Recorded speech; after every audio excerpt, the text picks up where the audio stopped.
Brought to you by V-Guard, co-powered by Sensodyne. तिथल्या सुविधेसाठी पाण्याची व्यवस्था कुठेही सगळं 3 तारखेला पाणी होणार आहे. लोकांनी येताना कसं यायचे, काय काय करायचे, त्यावेळेला कदाचित पाऊस असू शकणार आहे किंवा कदाचित कडक ऊन सुद्धा असू शकणार आहे. त्याला 6 रस्ते आहेत नारायणगडच्या पूर्ण वर येण्यासाठी. 6 रस्ते येण्यासाठी आहेत, त्यामुळं ट्रॅफिक जाम पण होणार नाही आहे. मोठमोठे रस्ते पण आहेत. येताना सोलापूर संभाजीनगर मोठा हायवे, एका बाजूनं विशाखापट्टणम ते कल्याण हा मोठा हायवे, आणि त्यामुळे ते त्रास ट्रॅफिकचा पार्किंगचा कसलाच होणार नाही लोकांना. लोकांनी काय म्हणजे कशा पद्धतीने याची काळजी काय घ्यायची, काय सोबत आणायचं, नियोजन कसं करायचं येणाऱ्यांना? प्रत्येकानं पाण्याची बाटली एक सोबत ठेवणं गरजेचं आहे. शक्यतो डबासुद्धा, जेणेकरून एकमेकाला आपल्याला कोणाला जेवायला नसेल तर जेवायला देता येईल. एखादी छत्रीसुद्धा पाऊस असेल किंवा प्रचंड ऊन असलं तरी संरक्षण होईल. डोक्यावर किंवा रुमाल तरी असला पाहिजे, छत्री नसेल तर एक रुमाल प्रत्येकाकडं. आणि शक्यतो त्यावेळेस जास्तीचं ऊन पण नसणार आहे, कारण जूनचा महिना असल्यामुळं. पण तरी सगळी काळजी घेण्याबाबत आम्ही बी आणखीन त्याच्यानंतर जे सोबत लागणार ते आपल्या प्रेसच्या माध्यमातून नंतरही पुन्हा सांगणार आहे, आणि ते निवेदनबद्ध सगळं त्याचा आराखडा टाकला जाणार आहे. आता इलेक्शन सुरू आहे, लोकसभा निवडणुका 3 टप्प्यांचं मतदान झालेलं आहे. 4थ्या टप्प्याचे मतदान आता होईलच. तुम्ही काल मतदान करून तुमचा लोकशाहीचा अधिकार बजावलेला आहे. वेगवेगळे राजकीय पक्ष आपापल्या पद्धतीने प्रचार करतायत, मांडणी करतायत. तुमचं काय समाजाला पुन्हा एकदा सांगणं आहे? काय मी या पहिल्या दिवसापासून सांगतो, या निवडणुकीत मी नाही आहे. मग समाजाच्या खांद्यावरती यावेळेस जबाबदारी, ज्याला पाडायचं त्याला पाडा, कारण म्हणणार नाही याला निवडून आणा किंवा त्याला पाडा. पण एक लक्षात प्रत्येकाने ठेवणं गरजेचं आहे की आपल्या लेकराच्या आयुष्याचं जे आरक्षण राहिले सगळ्या सोयीची अंमलबजावणी, मराठा आणि कुणबी एकच आहे. हा कायद्याच्या बाजून जो असेल त्याला सहकार्य मराठा समाजाने केलं पाहिजे. पण शेवटी काय की ही निवडणूक मराठा समाजाच्या हातात दिलेली. मराठा समाजाने आता ठरवायचं, कारण दोन्ही सारखेच आहेत. आमच्यासाठी हे दोन्ही सारखेच आहे. त्यांनी वाटोळच केलेलं आहे, यांनी काय कुठं आम्हाला झोके दिलेले नाहीत. हे आत्ताच्यांनी हे दोन्ही समाजाचे उपयोग नाहीत. पण नाविलाज आहे समाजाचा. आता आमचा उमेदवार पण नाही आहे आणि आम्ही रिंगणात पण नाही आहेत कुणी, कारण आम्ही अपेक्षा दिला नाही या राज्यात कुठं, कोणाला पाठिंबा पण दिला नाही. नाविलाज आहे तर किंवा समाजानं आपल्या सगळ्या स्वरीच्या अंमलबजावणीच्या बाजून जो असेल त्याला सहकार्य केलं पाहिजे. कारण नुसतं उभं राहण्याचं तर मजा नाही, पाडण्यासुद्धा खूप मोठा विजय, पाडण्यासुद्धा मोठा विजय. असं पाडा ना ह्या वेळेच्या खाद्याला की त्याच्या 2-4 पिढ्या तरी पुढे उभा नाही राहिल्या पाहिजे कधी कुणीच, कारण पाडण्यात खूप मोठा विजय. एकीची भीती आहे मराठ्यांची. हां, महाराष्ट्र बघतोय, एकीची भीती आहे. काही ठिकाणी पाटील तुमच्या नावाचा वापर केला जातो, संभ्रम निर्माण केला जातो. पाटलांनी मला पाठिंबा दिला किंवा त्याला पाडा असं सांगितलेलं आहे. त्याबद्दल थोडं स्पष्ट काय सांगाल तुम्ही? कारण तुमच्या नावाने बऱ्याच ठिकाणी अशा अफवा आहे. मी समाजाला स्पष्ट सांगितलेलं आहे की या राज्यात महायुती असो किंवा आघाडी असो कोणाला पाठिंबा दिलेला नाही, कुठल्याच अपक्षाला पण दिला नाही, कोणालाच नाही या राज्यात पाठिंबा दिलेला नाही. पण असं जर कोणी गैरवापर करत असत तर मी माझ्या समाजाला मायबाप मानतो, आणि माझ्या स्वार्थासाठी मी मायबापाशी गद्दारी करू शकत नाही. तसंच समोरच्याने सुद्धा त्याच्या स्वार्थासाठी मराठा समाजाला मायबाप मानून गद्दारी करू नये, कारण मायबाप अशी गद्दारी करणारी पैदास निवडणुकीत उभा असू नये. पाटील, एक महत्त्वाची बातमी आली आहे. प्रकाश शेंडगे आहेत, त्यांच्या गाडीवरती शाही फेकले आणि चपलं सुद्धा फेकण्यात आलेले, चपलांचा हार सुद्धा घालण्यात आलेला आहे, आणि हा प्रकार सुरू आहे. तर तो आरोप प्रकाश शेंडगेंचा आहे की हे सगळं मराठा समाजाकडून माझ्या विरोधात कारस्थान सुरू आहे. नाही, आता ते काय मी बघितलं नाही, काय असेल ते ही मलाही माहीत नाही. पण काय असं लोकशाहीच्या नियमाने बघितलं असं करण्याची कोणीच कोणाविषयी करू नये जर खरं असेल तर, कारण लोकशाहीत प्रत्येकाला त्याचं मत मांडण्याचा अधिकार किंवा जाण्याचा अधिकार असं कोणीच करू नये. पण याच्यात दुसरं बी असं आहे की काही जागेवर असं होतं त्यांचेच कार्यकर्ते लावते तर मराठ्यावर लुटीचे. मी बऱ्याच जागेवर त्याचं खोज घेतले. काही ठिकाणी म्हणतोय मी की असं त्यांच्याच कार्यकर्ते त्यांना सहानुभूती मिळवायची मराठा आणि ओबीसी अशी, म्हणून ते स्वतःच आरडायला लावितात आणि स्वतःच मराठ्याच्या अंगावर ढकलून देतात की मराठ्याचे करतात म्हणून त्यांना सहानुभूती मिळवायची. काहींना काहींचे खूप जागेवर प्रकार झालेले तसे. की तेच आरडायला लावणार, त्यांचेच कार्यकर्ते, त्यांचंच सगळं फक्त मराठीकडून घोषणा द्यायला लावणार आणि नाव त्या आंदोलनाचं मराठ्याचं बदनाम करणार. ह्या शाळा आहेत काही काहीच्या ह्या शाळा आहेत सहानुभूती मिळवायसाठी मताची. पण गावखेड्यात काही नाही तसं. मराठा आणि ओबीसी हे राज्यातले जे आहेत नाटके हे थोडंफार मुद्दाम नाटकं करतात. त्यांच्या काचेवर पत्रक लावून त्यांना धमकी देण्यात आलेली की भुजबळांनी माघार घेतली तशी तू माघार घे, नाही तर तुला कुठल्याही गावात फिरू दिलं जाणार नाही. चपलाचा हात. आता ते कोणी केलंय काय केलंय माहीत नाही. कोणी त्या कारचा चिटकेले. आता इतक्या काचाला चिटकून जाऊस तर त्यांचं लय आरक्षणावर बारीक लक्ष आहे. इतक्या काचाला चिटकून जाऊस तर. पण हे असं खरंच सांगतो मी मनातून, कुठं द्वेष करायचा म्हणून नाही, असं करायला नाही पाहिजे. मग ते कोणत्या जायचं असो, मराठ्याचं असो नाही ते ओबीसीचं असो, असं कोणीच नाही करायला पाहिजे एकमेकाविषयी. पण ते काही जणांचे स्टंट पण येतो. मी मागं 2-3 टप्प्यात बघितले मागच्या निवडणुकीच्या. काहीचा स्टंट आहे सहानुभूती मिळवायसाठी मराठ्याची विरोधी रोज झाला पाहिजे किंवा ओबीसीचा मराठीविषयी मराठ्याच्या ओबीसीविषयी ते निवडून यासाठी त्या मतासाठी सुद्धा काही जण बरेच जण नाटकं करतात. त्यांच्यात लोकाला आरडायला लावितात आणि त्या मराठ्यात लोक आरडायला लागले म्हणून सहानुभूती मिळवायची. पण ओबीसी मराठा गावात वाद नाही, त्यामुळे त्याला सहानुभूतीही मिळत नाही. त्यांनी केलेलं ते फेल जातं. याच्यामध्ये आणखी तुम्ही गावबंदी नाही केलेली, समाजाला पूर्ण अधिकार दिलेले, पण बऱ्याच ठिकाणी प्रचारासाठी प्रकाश गेलेली शेंडगेंनी निषेध केला ह्या सगळ्या प्रकाराचा, घडलेल्या प्रकाराचा, आणि चौकशी करण्याची मागणी केली आहे. मी आत्ताच म्हणलो ना हे असं व्हायलाच नाही पाहिजे. एकतर लोकशाहीचा अधिकार आहे प्रत्येकाला. हे असं उमेदवार असो किंवा साधा माणूस असो. कारण साधा माणूस बी आमदारांच्या उमेदवाराच्या दारात गेला त्यांनी भुसकून नाही लावला पाहिजे, त्याला बी अधिकार आहे. तिथून मागं असं प्रयत्न झालेले आहेत. मागणी मराठा आरक्षण करत गेल्यानंतर जनतेला सुद्धा हुसकून लावले त्यांच्या दारातून. कारण ते प्रतिनिधी आहेत. आमदाराच्या दारात जायला लागतं, मंत्र्याला जायला लागतं, त्यांनी काढू दिले. तसं उमेदवाराच्या दारात गेलेलं त्यांनी बी लोकांना काढून नाही दिलं पाहिजे. आणि उमेदवार बी कुठे येतात किंवा ते उमेदवार असो किंवा ते माणूस असो, उमेदवाराचं असं म्हणून नाही कोणी असं करायला पाहिजे हे माझं मत आहे. परंतु काही ठिकाणी जाणून बुजून हे घडून बी आणलं जातं. त्यांचं तिथं पत्रक जे लावलंय त्या पत्रकात असं म्हणलंय की मराठा समाज प्रकाश शेंडगेंना पाडल्याशिवाय राहणार नाही असं सुद्धा त्या पत्रकात लिहिलंय आणि धमकीवजा इशारे सुद्धा आहेत पत्रकात. नाही एवढं मराठ्याला बदनाम करायचं काम का? नुसतं मराठ्यानेच बरं लावलं एकट्याने. मराठी का दुश्मनी का त्यांची? हां एकटे मग काही बोलून चालतं का कुठं? का मराठी का एकटे दुश्मनी आहे का त्यांच्या? प्रकाश शेंडगे साहेबांनी काय केलं एवढं? किंवा मराठ्याचं काय एवढं काय मागा लागले ते बी मराठ्याचे एवढे का मागा लागले? का मराठी त्यांच्या मागा लागते? कुठले कुठं पण नाही ना, एवढं काहीच झालेलं नाही. मी सांगितलं होतं मला हे माझी स्पष्ट भूमिका असते कधी पण हे करायलाच नको कोणीच कोणाला. तो उमेदवार असो नाही सामान्य माणूस असो, लोकशाहीचा अधिकार एकमेकाला जाण्याचं, एकमेकाला जाऊ येऊ दिलं पण पाहिजे, मत मांडूही दिलं पाहिजे. पण काही ठिकाणी स्टंट बी होते ओबीसीचं मत मिळवण्यासाठी एक गठ्ठा. कारण यांच्याकडे ओबीसीसुद्धा नाही बऱ्याच जणाकडं. मग ते काय करायचं? तर मग मराठी लोकांना आम्हाला असं केलं, त्यांचेच कार्यकर्ते लावित आहेत आणि त्यांचेच कार्यकर्त्या कुकर घेतात. बऱ्याच मतदारसंघात असे प्रयोग सुरू आहेत. मग ते ओबीसी एकीकडून हो मराठी एकीकडून हो याच्यासाठी काही ठिकाणी स्टंटसुद्धा करतात, स्वतःच घडून आणतात ते. मी त्यांना कुठं म्हणलं काहीला आणि असला तर मला काय माहीत असू बी शकतो, मला काय माहीत आहे का नाही. एखादा जबाबदारी प्रश्नाचं उत्तर आपण दिलं पाहिजे म्हणून ते कुठं कुंकडेत मला मिळणे, मी इकडं मराठवाड्यात तिकडं कोण काय करत आहे मला काय तपास नाही. आणि आटले धंदे करत नाही मी, माझा समाज बी नाही मी बी नाही. आपलं काय असतं समोर रोखठोक असतं काय असतं. पण आहे लोकशाहीचा अधिकार, त्यांना कोणी नाही अडविलं पाहिजे, त्यांनी कोणाला नाही अडविलं पाहिजे. त्यांनी कोणी काही ठिकाणी असे स्टंट करून मराठ्याला बदनाम बी नाही केलं पाहिजे.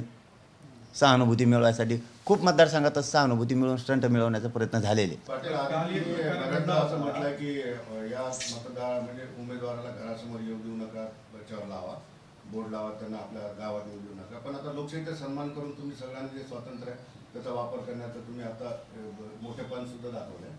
परंतु आजही गावामध्ये प्रचाराला गेलेले नेते असतील किंवा यांना हाकलून दिलं जातं, याबद्दल काय वाटतं तुम्हाला? कारण लोकशाहीचा हा सन्मान आहे, लोकशाही मानणारे तुम्ही स्वतः मनोज जरांगे पाटील आहेत, मग हे असं का व्हायला पाहिजे? याच्यात एक परफेक्ट प्रकार काल घडला. कवठे महांकाळ तालुक्यातल्या खरशिंग गावात ओबीसीची लोक गेले होते, त्या मराठा समाजाच्या तरुणांनी दमदाटी केली, प्रचार संहिते वाटायला विरोध केला, शिवीगाळ केली आणि त्यांना काढून लावलं. हे सुद्धा प्रकाश शेंडगेंनी काल आरोप.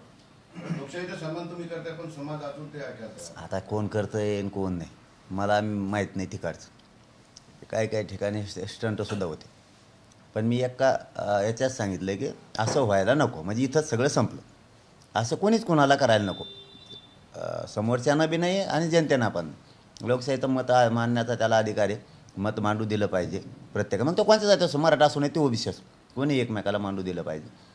परंतु काही ठिकाणी स्टंटसुद्धा झालेली, सहानुभूती मताची मिळून निवडून यायसाठी ते होतं आहे. ते बऱ्याच ठिकाणी असं जाहीरपणानं ते उघड पण झालेलं आहे.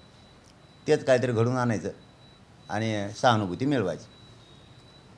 पाटील, लोकसभेत तरी तुम्ही अंग काढून घेतलेलं आहे, पण वारंवार तुम्ही विधानसभेसाठी तयारी लागा असं समाजाला सांगताय किंवा तुमच्या सगळ्या समर्थकांना सांगताय.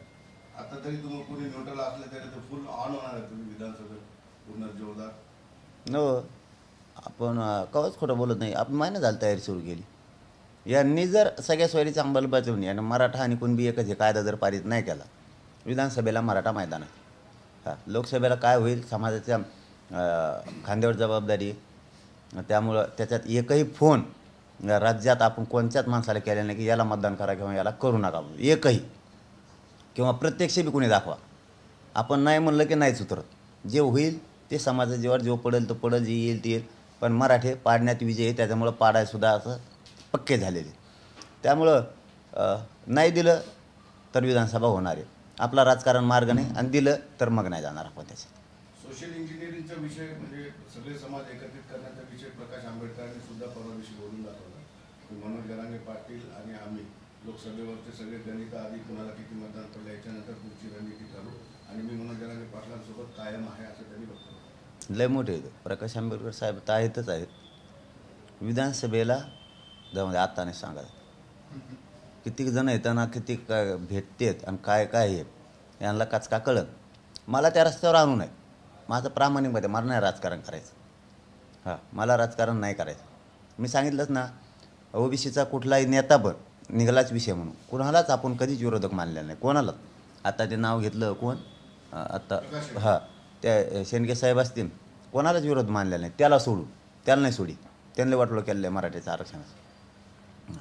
एवढ्यावाला सोडून मी बाकी कुठल्याच समाजाच्या माणसाला विरोधक मानलेला नाही. आणि गावखेड्यातल्या ओबीसीला तर नाहीच, पण त्याला एकट्याला नाही. कारण सगळ्यात जास्त वाटलं त्याने आरक्षणाचं केलेलं आहे. यांना कोणाला मानायचं कारण नाही. त्यामुळे मला नाही वाटत की ते काय मुद्दाम केलं असं. कुणी काय वैयक्तिक बी काय असू शकतं, किंवा दुसरे कुणी ते चिटकवू शकते, ते पॉम्पलेट मराठ्यावर नाव घालू शकतं. कारण त्यांना कुणीच विरोधक मानलेलं नाही, कुणीच. त्याला तरी ते एवल्यावल्याला मानलेलं आहे, विरोधक म्हणतो मी तुम्हाला. पण गावखेड्यातल्या ओबीसीला नाही. आणि बाकीचे त्यांच्यासोबत जेवढे होते येवलेवाल्यासोबत, एकालाही विरोधक मराठ्याने मानलेलं नाही, एकालासुद्धा कधी. आणि एका शब्दानं बाकीच्या नेत्याला दुखवल्यासुद्धा. तुम्ही आपल्या 7 महिन्यातल्या बाईट दाखवा किंवा भाषण दाखवा, एकाही ओबीसीच्या नेत्याला मी दुखवलेलं नाही किंवा माझ्या समाजाने बी. ते आता सहानुभूती मिळवण्यासाठी कोणाचे एकूणकडे चिटकीत येत, तसंही प्रकार होऊ शकतं. आणि ते असेल खरंच तर करू नये. लोकसभेमध्ये तुम्ही अगदी शांत बसला असला तरी लोकसभेवर तुमचा प्रभाव फार मोठा आहे. तुम्ही त्यांचं नाव घेत नाही. छगन भुजबळांची उमेदवारी नाकारली गेली आणि इतर ठिकाणी सुद्धा सगळे जपून पावलं टाकताय. तुमचा प्रभाव कसा दिसतोय? कारण नरेंद्र मोदींना जेवढ्या सभा मागच्या वेळेस घेतल्या नाही त्याच्या दुपटीने सभा मराठवाड्यात आणि महाराष्ट्रात घेत आहे. हा तुमचा प्रभाव आहे, मराठा समाजाचा धाक आहे. नाही, आता तुम्ही विषय काढला म्हणून सांगतो की मोदी साहेबांना इतक्या लहान इकडं खाली लक्ष देणं काही गरजच नव्हती. आणि त्यातले त्यात गोदापट्ट्यातल्या मतदारसंघात द्यायलाच नको होती. कारण ते असं माझ्या बघण्यात आहे, ऐकवत नाही म्हणणार त्याला बघण्यात आहे. कारण हे जबाबदारीने बोलतो आहे मी. मोदी साहेब शक्यतो त्यांचं चिन्ह सोडून दुसऱ्याच्या प्रचाराला देशात कुठंच गेलेले नाहीत. याला जोडून महाराष्ट्रात 5% पहिल्यांदा झालेत. याला आणखीन एक जोडून आहे की मराठा समाजाची एकीची भीती आहे, मताची भीती नाही, ती दाखवायची यावेळेस मताची भीती. कारण एकीची भीती कशी आहे, प्रत्येक टप्प्यावर त्यांना मोदी साहेबाला आणायचं पंतप्रधान. इथंच मराठा जिंकलेला आहे, इथंच मराठा जिंकलेला आहे की त्यांना प्रत्येक टप्प्यावर मोदी साहेबाला आणायची वेळ आली. 5 टप्पे केले, ही एक बाजू त्यांच्यासाठी, आणि दुसरी बाजू प्रत्येक टप्प्यात त्यांना मोदी साहेबालाच आणायचं. मराठा इथंच जिंकलेला आहे. मराठ्याच्या एकीची प्रचंड भीती आहे. आता पाहिजे मताची, आणि मराठ्यांनी ते करावे.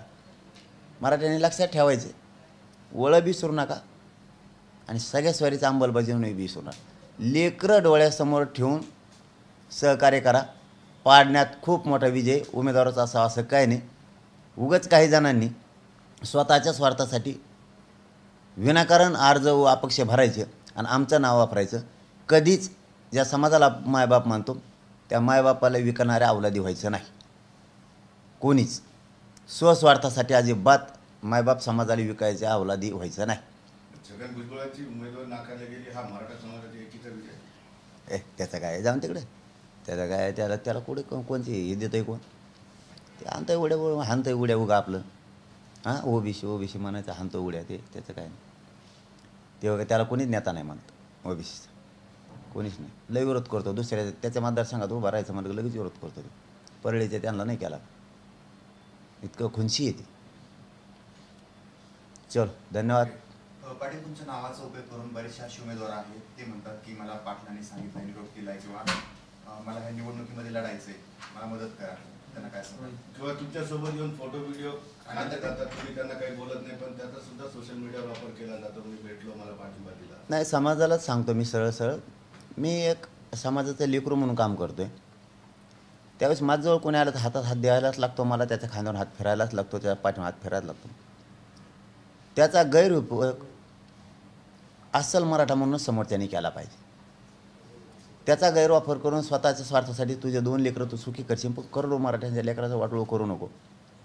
हे माझं त्या जे नाव वापरतात किंवा आंदोलनाचा फायदा घेतात त्यांना सांगणे, तुझ्या स्वार्थासाठी जातीचं नको वाटोळ करू.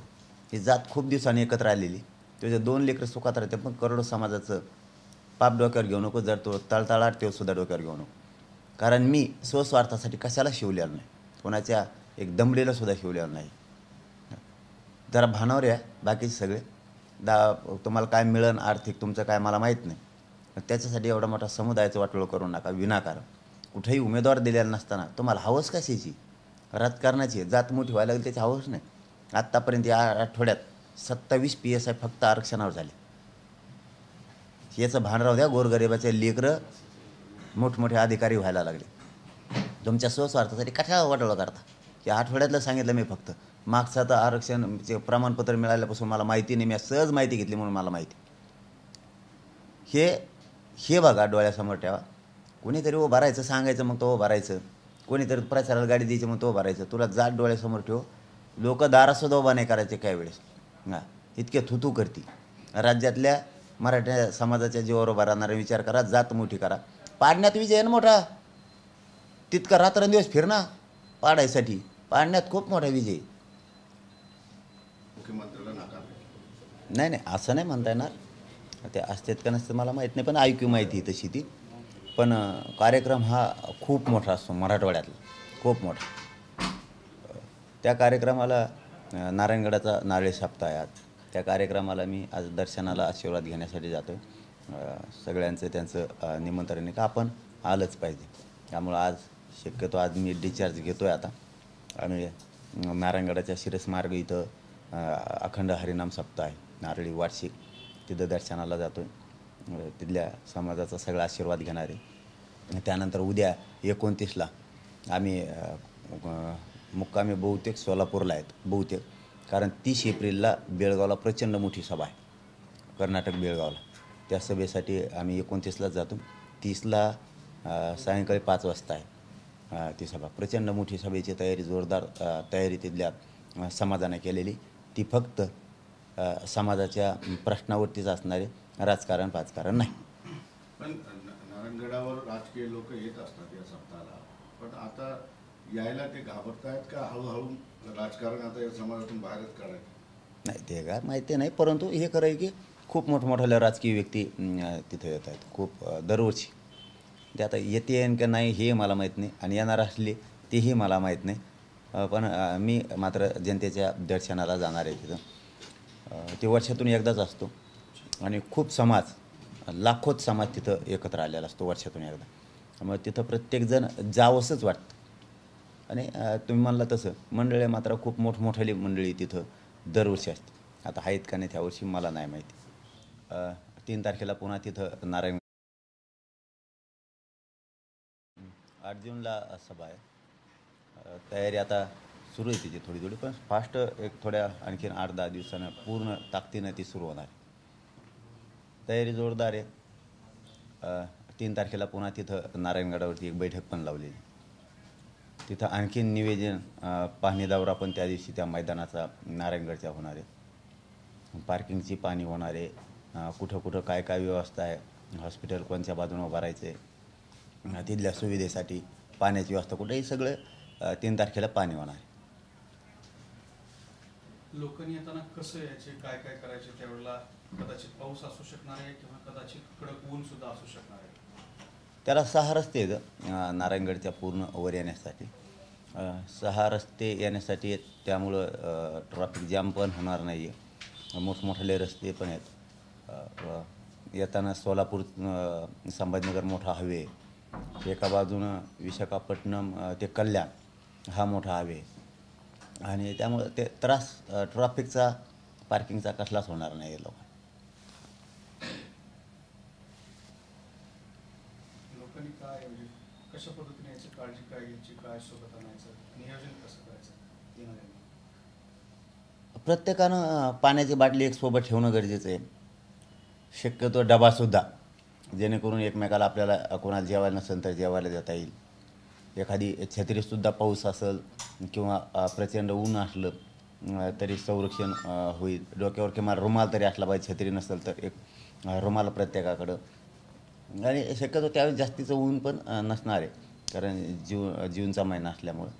पण तरी सगळी काळजी घेण्याबाबत आम्ही बी आणखीन त्याच्यानंतर जे सोबत लागणार ते आपल्या प्रेसच्या माध्यमातून नंतरही पुन्हा सांगणार आहे, आणि ते निवेदनबद्दल सगळं त्याचा आराखडा टाकला जाणार आहे आता. Brought to you by V-Guard, co-powered by Sensodyne.